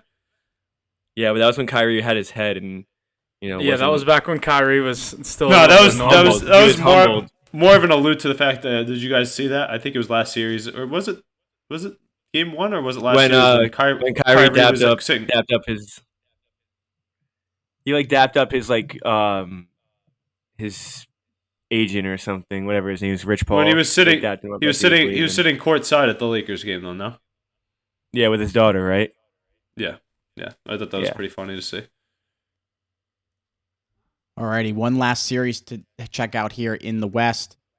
Nikola Jokic and the Denver Nuggets have a 2-0 series lead on the Suns as the series heads back to Phoenix for games 3 and 4. Where do we see it heading? Do we see Phoenix even things up, splitting, coming back to Denver for game 5? What do you guys think? I'll start us off here. This is my Western Conference pick. I still think it is my Western Conference pick. I love LeBron, but I think Jokic is going to get to the finals this year. I like this Nuggets team. Obviously up 2-0 right now. I think this series gets up in maybe 5 games. Denver wraps this thing up in. I really like what this Nuggets team is doing. Murray, Jokic, Porter Jr. up and down the lineup. I really like this team. I think this Nuggets team is capable of winning a championship, but I have them in a parlay with the Vegas Golden Knights that I ended up taking right when me and Jesse took our Vegas future. I also took Denver Nuggets to win the West, Vegas to win the West. So I'm going to ride with the Nuggets here. I like the Nuggets, obviously. High-flying Phoenix team, but they're dealing with some injuries right now. I like the Nuggets to come out of this series. Yeah, it's funny. I was talking to my boys from home about this, and I was saying, who do you think comes out of this series? It was 1-0 at this point, I think. And my boy said Denver in 5 too, because he just loves Jokic. But I don't know. You got to look at the other side of the ball. I mean, you have Kevin Durant and Devin Booker, both easily can drop 40 points at any point. You get them on their home court now. I texted when we were talking about this earlier that I think both teams dominate at home. I think the series goes back 2-2. And then you got KD versus Jokic in the 3-game series, Denver getting 2 games at home. I do like the Nuggets as well, and I think that gives the Lakers their best chance to get to the finals. But this series is definitely not over. I think this series goes back 2-2, and it could definitely go 7 games. I think the home teams are really gonna I can't think of the word, but their home teams are gonna dominate every game, I think, and I think Nuggets get out of this in 7. Best series, though, hell of a series. Two really good teams going at it. Yeah, definitely a fun one to watch. I'm kind of disappointed that the Suns went down 2-0. I ended up taking in both games. There's great value, I thought, on Kevin Durant and the boys.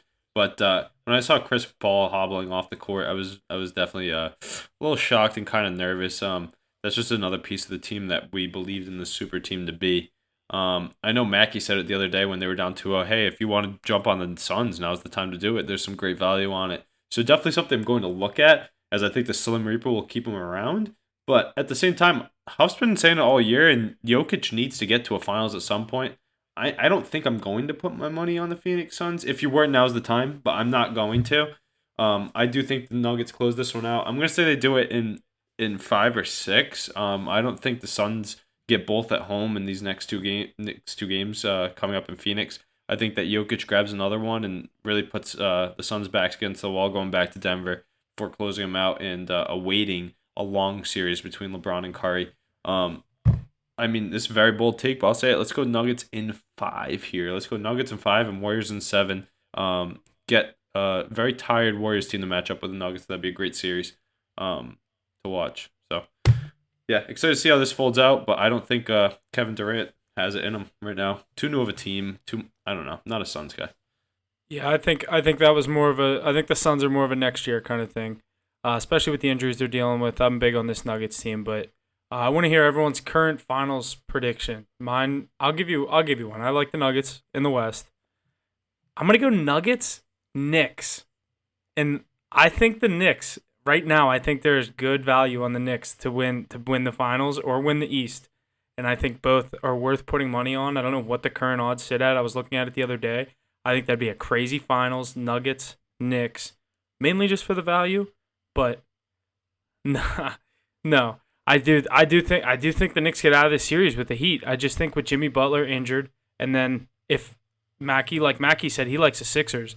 I think the Knicks are able to force 7 games in either one of those series, and 7-game series it goes either way. But if it's Celtics Knicks, I don't know, it's tough. But I think if the 76ers win the series, I like the Knicks to get out of that series for sure. See, I think opposite. The Knicks played the Celtics incredibly this year. Absolutely incredible. I think we match up way better against the Celtics. I think if we draw the Celtics, we do have a better chance. I think if we draw the Sixers, we have a worse chance, to be honest. But I'm gonna go Sixers Lakers. I think the Sixers beat Celtics, Lakers. and yeah, because I like the Sixers in that series, and I don't like the Knicks matched up against the Sixers, and I think even if Miami does win, I think the Sixers take care of them as well. And So, like I said, I like LeBron. Is it out just because west. the Knicks can't? Is it just because the Knicks can't cover Embiid? Yeah, we didn't play them well in the throughout the entire season. They handled us all season. So I don't know. We My main matched pick up is the well Nuggets. against I'm now Celtics. going with the Nuggets to win the whole thing. I don't know if they're the best. Huff, did you ever put a future on that? No, I just have them to win the West. I never really liked them a lot to win the whole thing. You said it all just year have though. them- I know. I just have them to win the West. The Sixers also play around Joel Embiid, and we're going to throw Mitchell Robinson on him, and we're all going to collapse. And they have the shooters for that, and that's where the Knicks are inexperienced. Josh Hart is not experienced for that. You're going to see it time and time again. I think that we would definitely get washed by the Sixers. Mackie, Jalen what's Brunson, your final? though, I mean- What's your finals pick? No love for the Miami Heat. Yeah, that's what's crazy. I mean, you guys are already talking about Knicks championships. They have to worry about stealing a road game. I am not talking about a Knicks championship, but I think it's there. I'm not just overlooking the Miami Heat. I just think the Knicks win the series. I'm not overlooking the Celtics. I just think the Sixers win the series. So I just think I think if it gets to, I think with this series, so many people are saying the winner of this series goes to the finals. The winner of this series goes to the finals. And I think the winner of that Heat-Knicks series is just going to fuck everything up. you're looking at the same thing on the other side, though. Everyone's probably saying Nuggets Suns. Whoever wins that series probably going to the finals. You're running into a brick wall, whoever it is. But it's way different. No one's picking. I don't think many people are on the Knicks to win the whole thing. You definitely have more people saying LeBron and the Lakers can do it. What did I or say? Steph and the Warriors. Let's find a clip from about a month and a half ago. What did I say to Ace? I said, you don't want to run into this Knicks team when it comes down to it. Nobody wants to run into this Knicks team. And I said if they have to play Giannis, they probably don't have much of a chance. But, Giannis got beat, so. Jimmy took care of that. Mackie, save this clip. You ready? I'm not worried about the New York Knicks. They should be worried about Game 7 in which they lose to the Miami Heat because Jimmy Butler will be healthy by then. And all of this Knicks nonsense will be put to bed. The Heat are the only team in that series that can give a contest to one of the super teams, which is the Celtics or the Sixers. And the Celtics are going to go back to the finals just like the Golden State Warriors. They're going to get that rematch, and Tatum's going to get his ring this time. That's what I think is going to happen. But I like Season 2, episode 36, an hour and 15 minutes in. Clip it. I'm gonna Clip that right there. need you to say that again because the fact that you knew exactly it is crazy. Well, that's this one. I think it? it's episode 36, isn't it? That's this one. Sorry. Yeah. Fuck. Yeah. Well, you said a time. I was like, Oh, you thought I was talking about an old time. I was yeah. like, no. I was like, oh my god, he has the No, exact no. time. Like, Mackie's not Rain Man. I mean, you got me.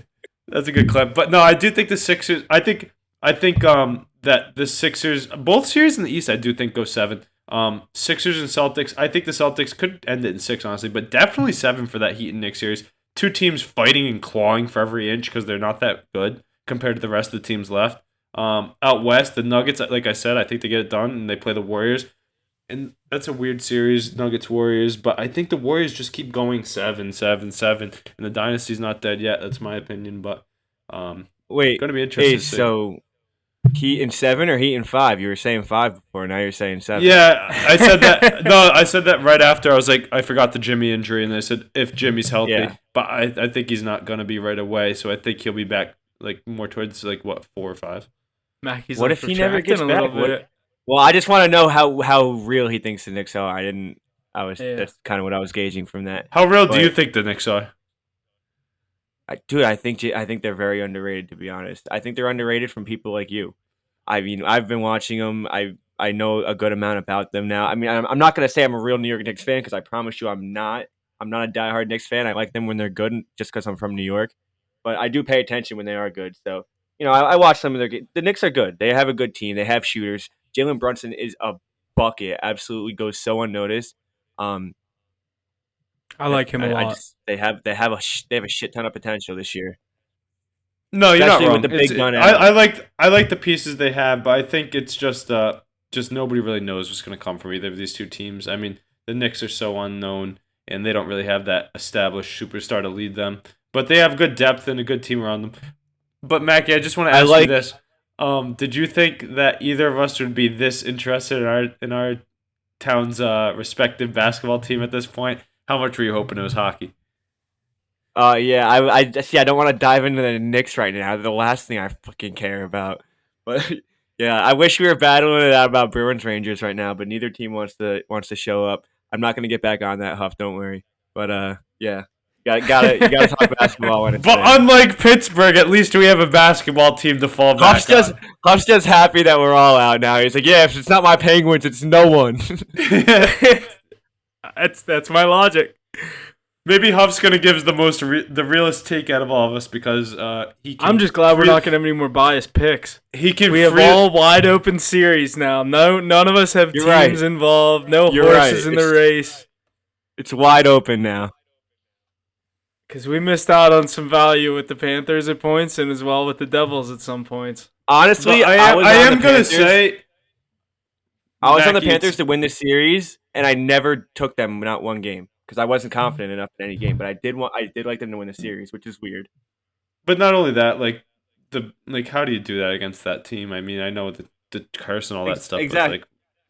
But you know what's crazy is this Knicks team is a lot of unknown, but the Celtics team is literally right there. They're literally right there. Yeah, I don't know. My true pick, I said for value, I like that, but I think my true pick, I think the Celtics are really good. Tatum, Brown, I think. I'm gonna go Nuggets, Celtics. I think we're gonna see Suggets. I just combined it. Celtics and Knicks in the Eastern Conference Finals, and that's gonna be a great series. Put it on a T-shirt. How do you spell that? The Suckets. Suggets.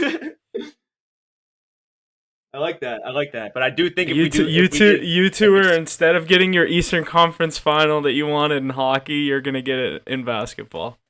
It's honestly clowning us at that point. Like, we don't care about the fucking Knicks and Celtics. At least the Celtics are good though. They have cool people too. Wait, aren't you guys losing the series? Yeah, but still, I mean, we're playing a real team.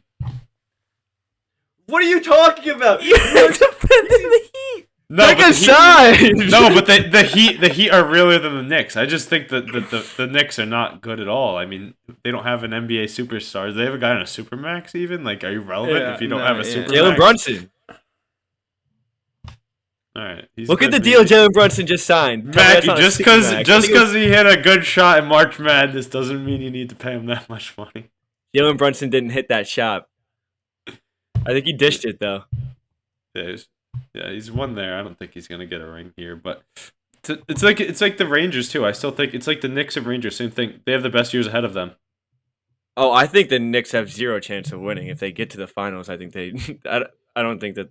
No way. But I like. They got a bright future. They got a bright future. That's all I. It's gonna be interesting though. I love. Besides that series, it's a lot of super powered teams, big markets left. That's nice about the Knicks and Heat as well. So, we know that the stadiums are going to be rocking, and I love playoff basketball. A lot of people write it off, but it's really great to watch, and I think we're gonna get some deep series here.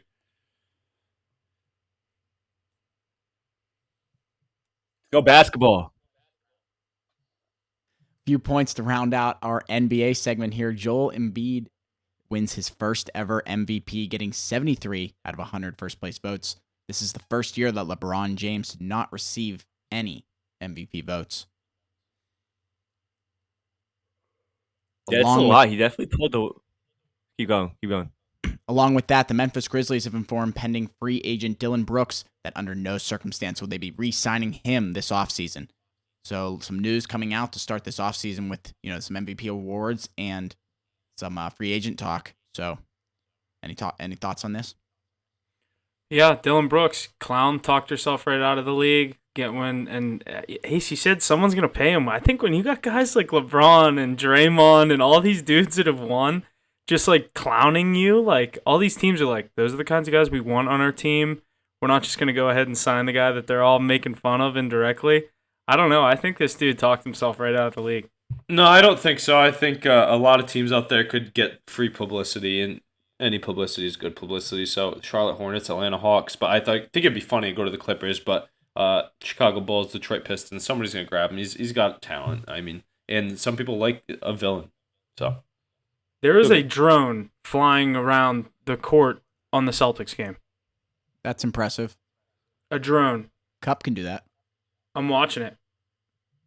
It might just be It's a a camera attached to string. No. It has the fucking 4 little spin propellers on the sides, dude. It's a fucking drone. Look, they keep cutting to it. That's a sick shot. Are they Someone's cutting gonna to it hit with a live? basketball. Like, is it a live shot from the drone cut off? Wow, that's impressive. It's not the best shot, but just because There's so many rules around that. familiarity. I hate when they use different camera angles. Like in the NHL, I hate when they cut to that weird one, like behind the goalie. behind the just net? give me this side to side. No, not the behind the net. Like that weird, like point of view one, kind of. It's hard to describe. They only do it every. I once in a hate while. behind the net too. I hate the one that's on the ice behind the just net.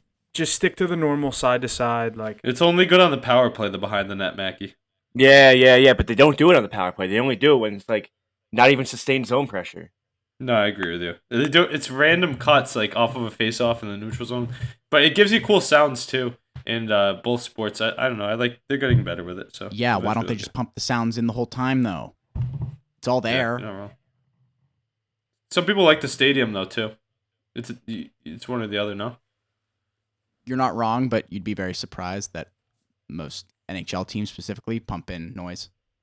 Yeah, no, I believe that. They do that at like every NBA. Right. I feel like There's too. rules around it if you look into it. You're allowed to do it, but only to a certain point or limit. All right. Well, I think that's going to round up everything we have in the NBA. Why don't we jump over to the NFL real quick? A little draft recap. I'm curious to hear how you guys think your teams did. Steelers, Cowboys, Patriots. What teams did good? What teams did terrible? Any thoughts? What do you guys think? Thanks for Ronnie the left. Steelers. I think the What'd you say? Steelers caked in this draft. You guys got the last left tackle off the board. He's a dog, Broderick Jones, right? I saw a video of him going up against. I forget who it was. I think it was Will Anderson actually. He just mauled him. I was like, holy shit! Steelers got a dog, and obviously Joey Porter Jr., good cornerback out of Penn State, going with the hometown dog. Obviously, what's new?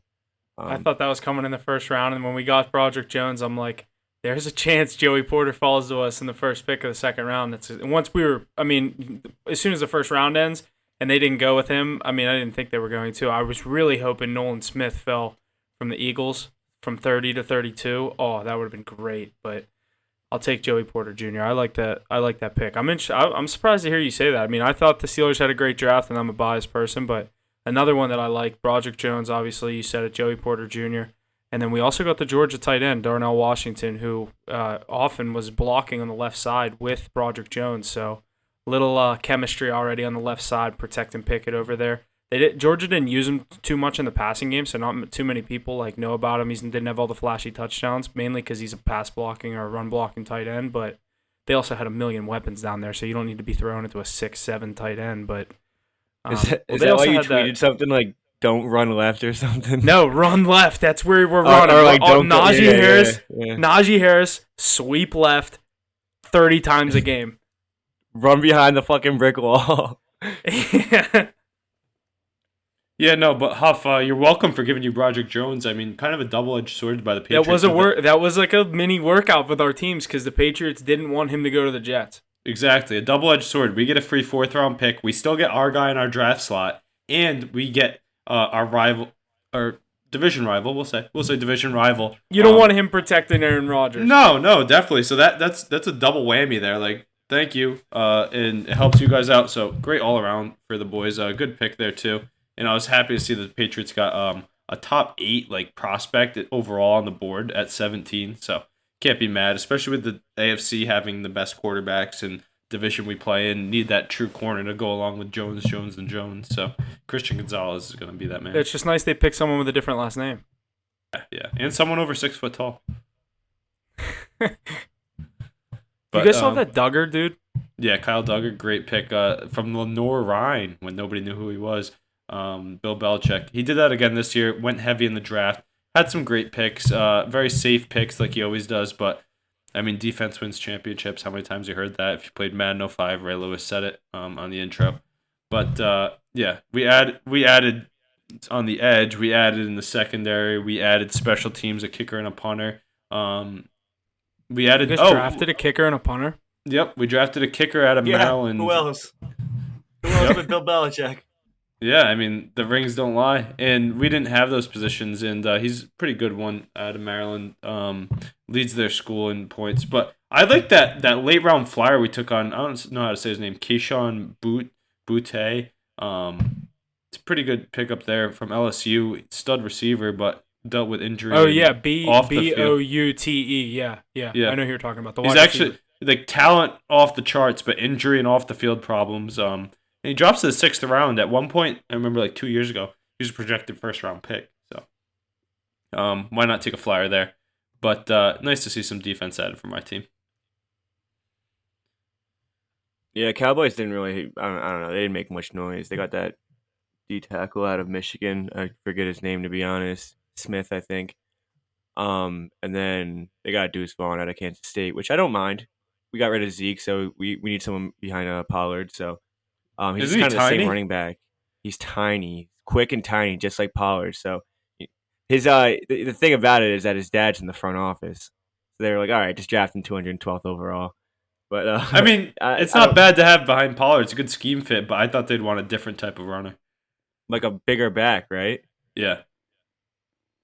Also, We'll see. See some how it other goes. teams. I think the Texans really had a good draft day.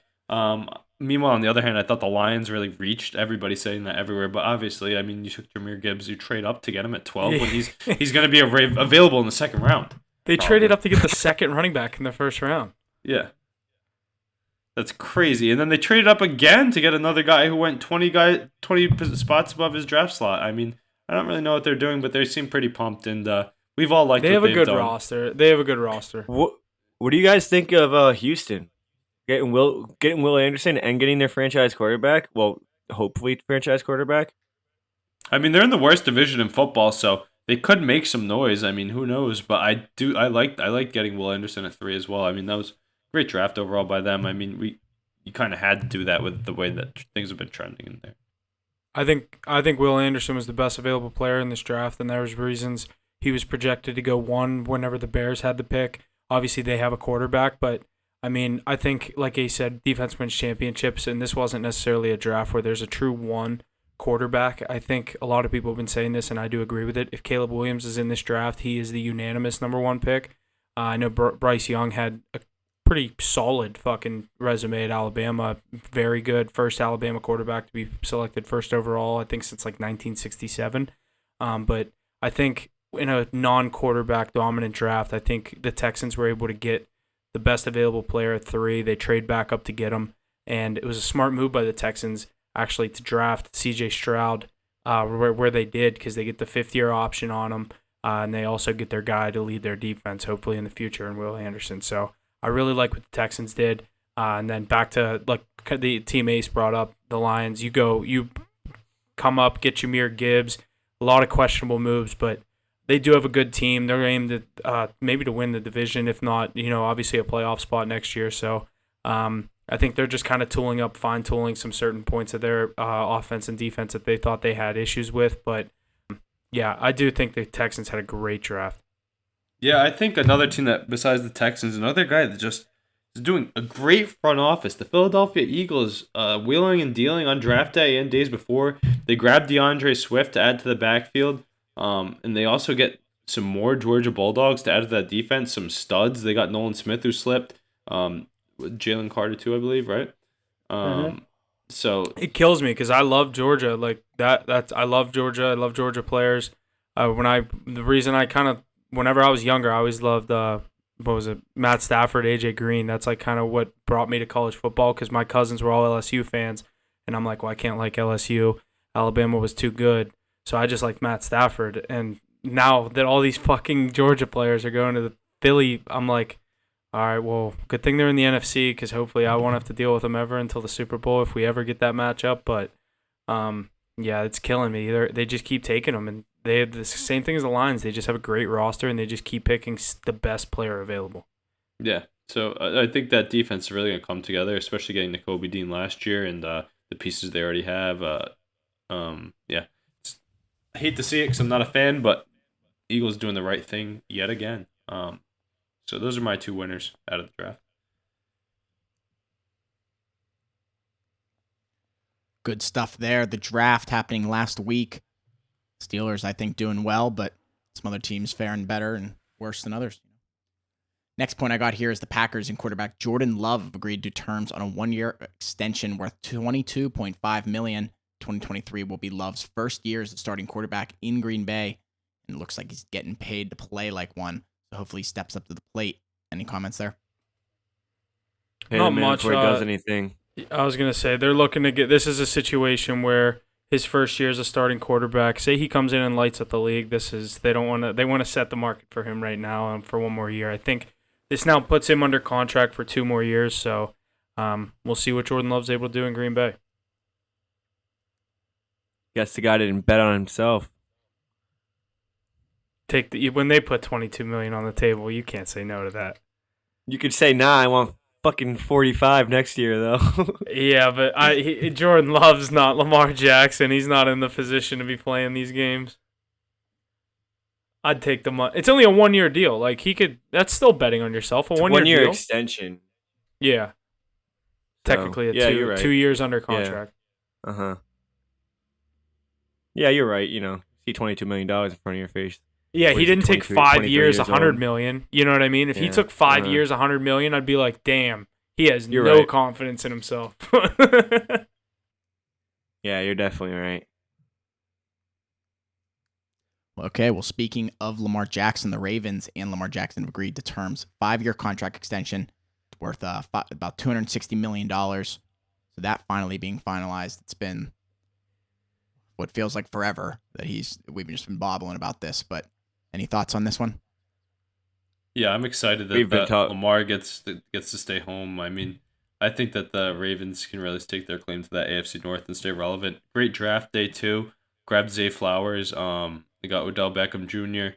And him staying home just really makes that the best division in football, in my opinion.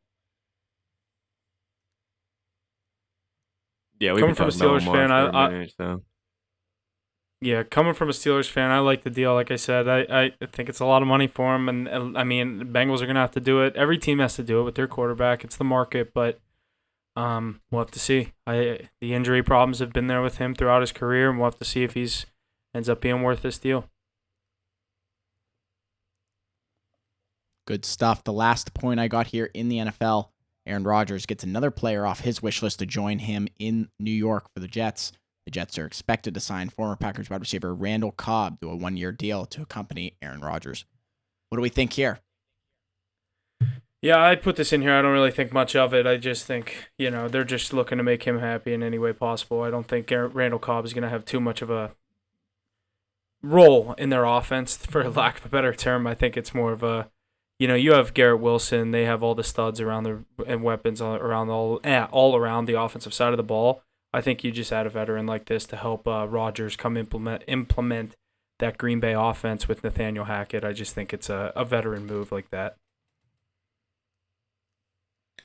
Aaron Rodgers is the best agent a player can have. Yeah, seriously. Mercedes Lewis is next. All right, that's going to wrap up what we got in the NFL. Let's shoot our focus over to the MLB.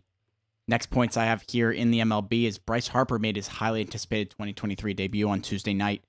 Phillies activated him from the injury list prior to the game versus the Dodgers.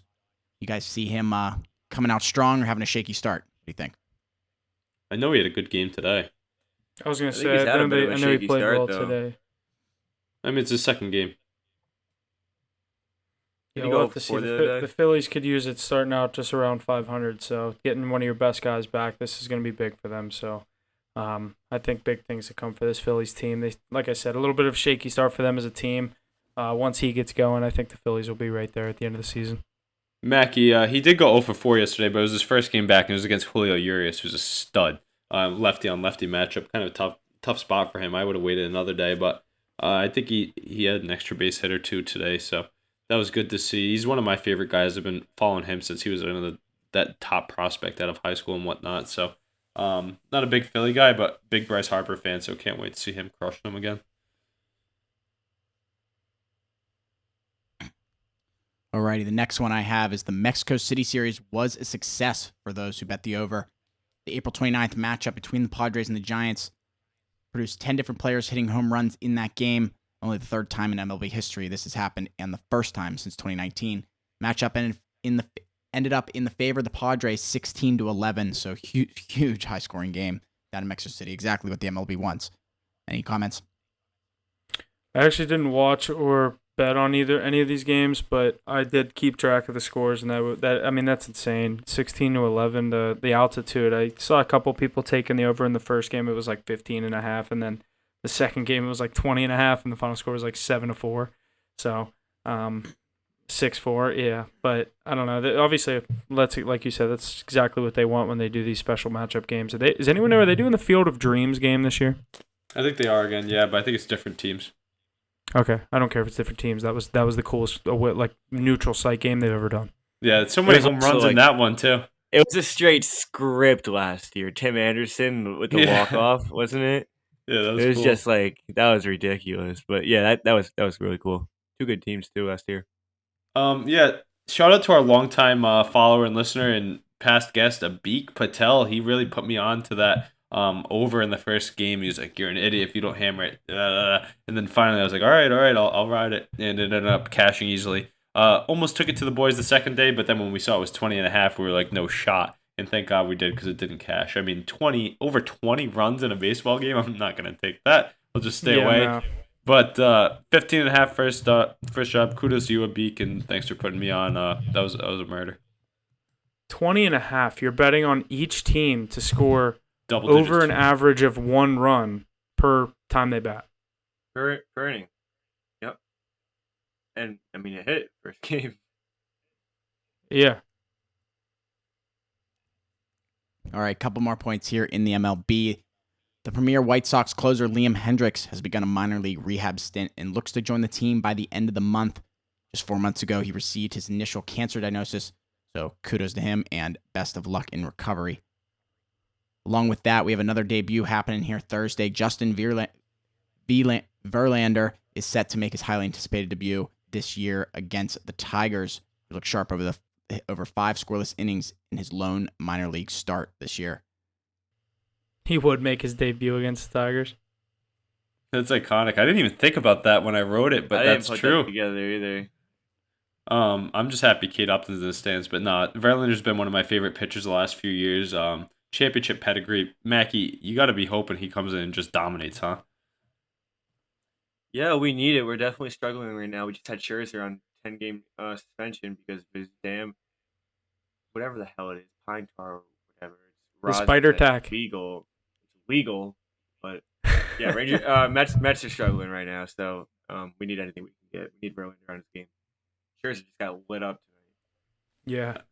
I don't know if you saw that note I put in there about his minor league stint too. They're in I mean, his obviously it means nothing, but he went in one minor league start. He goes 5 innings and he goes on 0 in runs. I mean, normally you see guys that make these stints pitch like 1.5, 2.5 innings.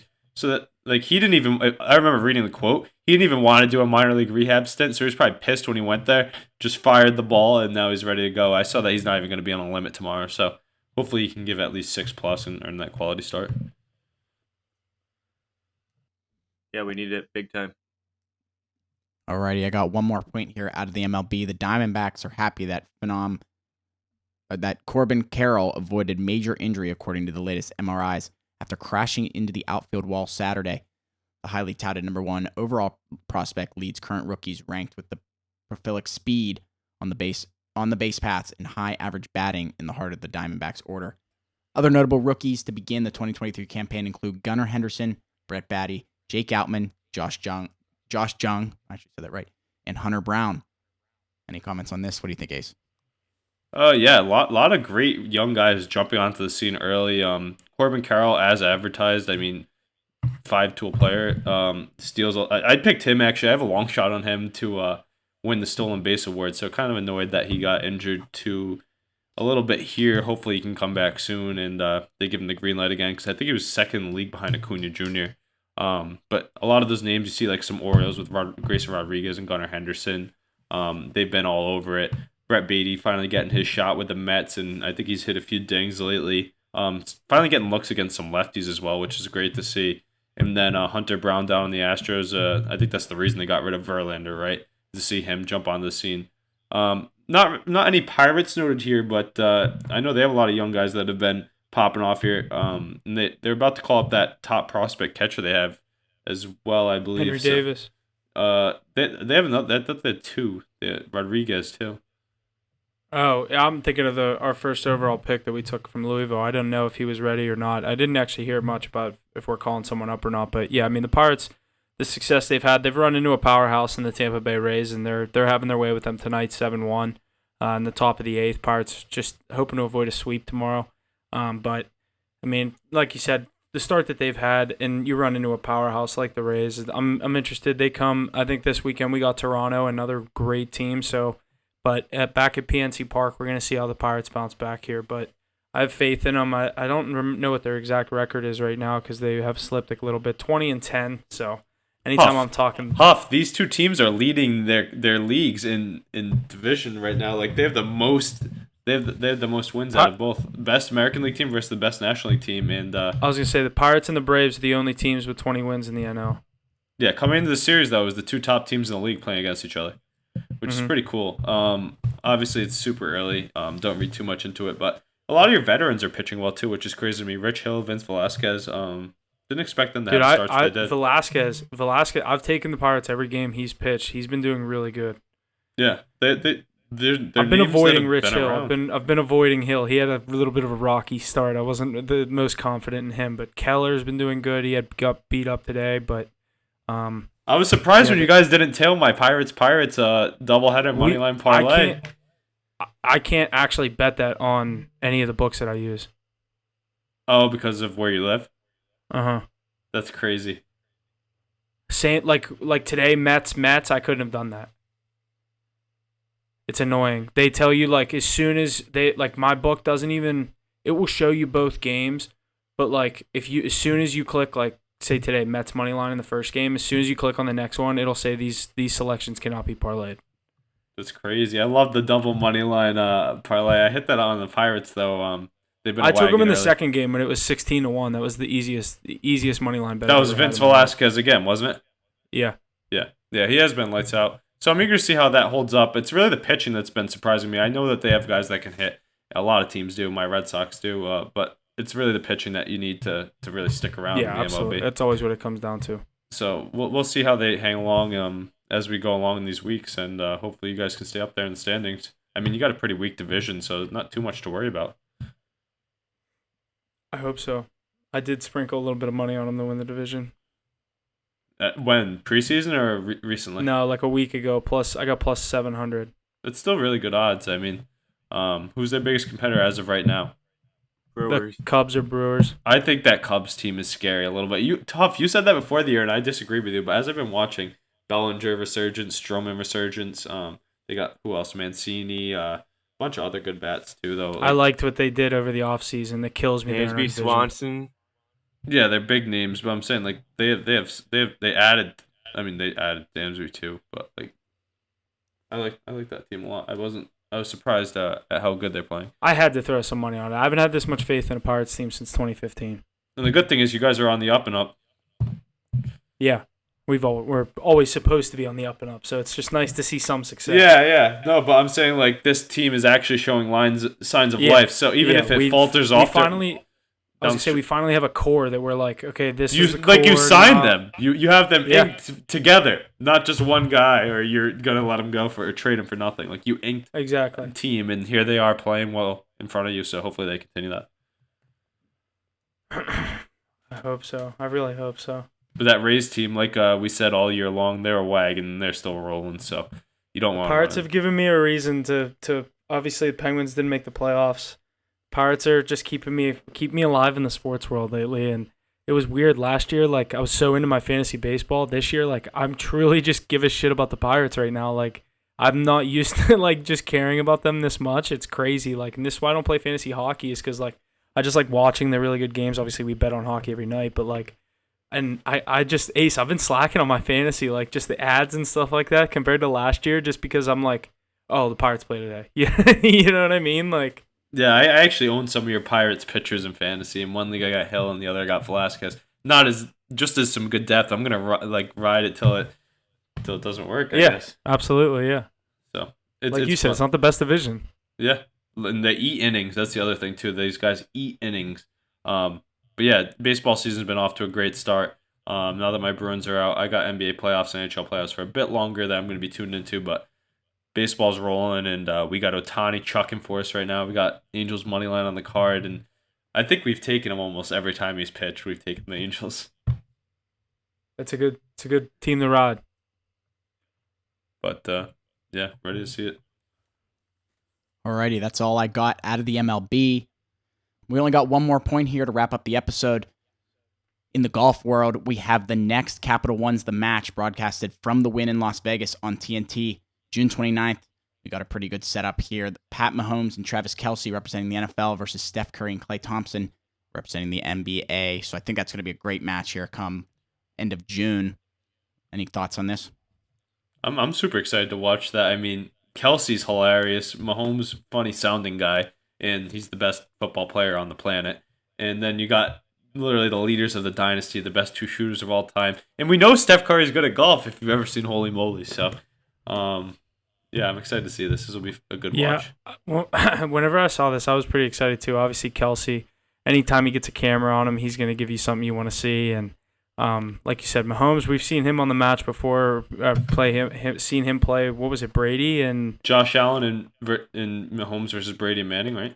Yeah, that's the one I'm thinking of. I couldn't think if that was the one when they still were putting the pro golfers Phil with them. Mickelson and Brady. Yeah. But this is obviously going to be must-see TV in my opinion. I think this is the best names that we're getting, and we get to see the football players versus the basketball players. I think this is cool. I think it's going to be a lot of Kelce and Steph chirping. I just don't think Klay has like the best personality, and at least in my opinion, I don't think he's like the most like likable like compared to like a guy like Kelce or Steph. When you're like away from the court, like what kind of person are you? What kind of personality do you have on TV? I think it's going to be all about Kelce and Curry. Huff, I did agree with you, but I do remember some shots of Klay Thompson always with the shades on, pretty faded after he wins those championships.